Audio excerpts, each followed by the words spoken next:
लाल colour के button को दबाएं और चैनल को सब्सक्राइब करें और घंटे के आइकन को भी जरूर दबाएं, जिससे कि हमारे वीडियो सबसे पहले आप तक पहुंच जाए।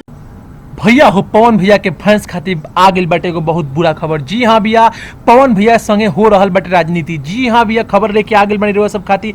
वीडियो के पूरा देखी और पवन सिंह के साथ देवे के पड़ी। पवन सिंह खातिर कुछ लिखे के पड़ी, दिल से कुछ पवन सिंह खातिर लिखी। देखल चाहता नहीं कि पवन सिंह के फैंस के बाटे, और वीडियो के पूरा लाइक करी, शेयर करी, दिल के दुगो बात कमेंट करी।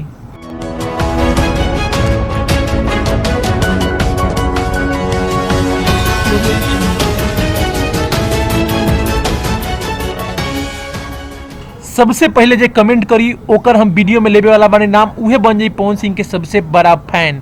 चलिए भैया खबर पे आवल जाओ। भैया हो पवन भैया के साथ हो रहल बाटे, भैया बता दी कि राजनीति। जी हाँ भैया, बीते दिन भैया पवन भैया अभी पूरा एकदम भैया स्टारडम में बाड़े। कहे कि भैया उनकर क्रैक फाइटर फिल्म रिलीज भई रहे, लेकिन भैया रिलीज होखला सब कुछ ठीक रहे भैया। रिलीज होखला के बाद गाना एक कई के आयल भैया, लेकिन बता दी भैया पवन भैया के संगे बहुत बड़ा राजनीति भइल।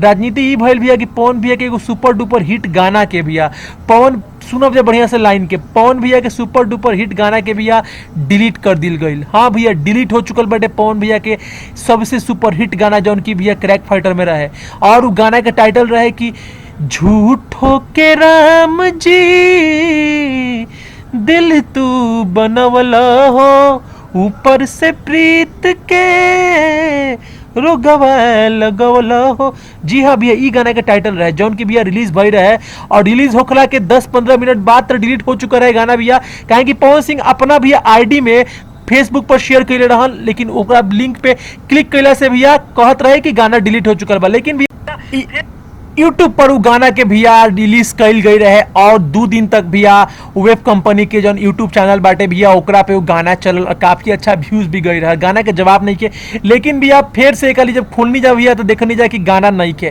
तो ये बार बार काहे राजनीति हो रहा बा पवन भैया के साथ, आखिर भैया वो गाना से का दिक्कत बाटे, काहे बार बार हटावल जाता, ये एगो बात बाटे। उम्मीद करते रहे भैया रोज सबके अच्छा लागल है वीडियो। कुछ कमेंट करे, दिल के दुगो बात लिखी। भोजपुरी स्टार टीवी से अविनाश की रिपोर्टिंग दिल्ली। वीडियो के लाइक शेयर कमेंट कर बिल्कुल ना भुलाई, और वह सब बताएं कि गाना डिलीट कर गलत बा कि ना।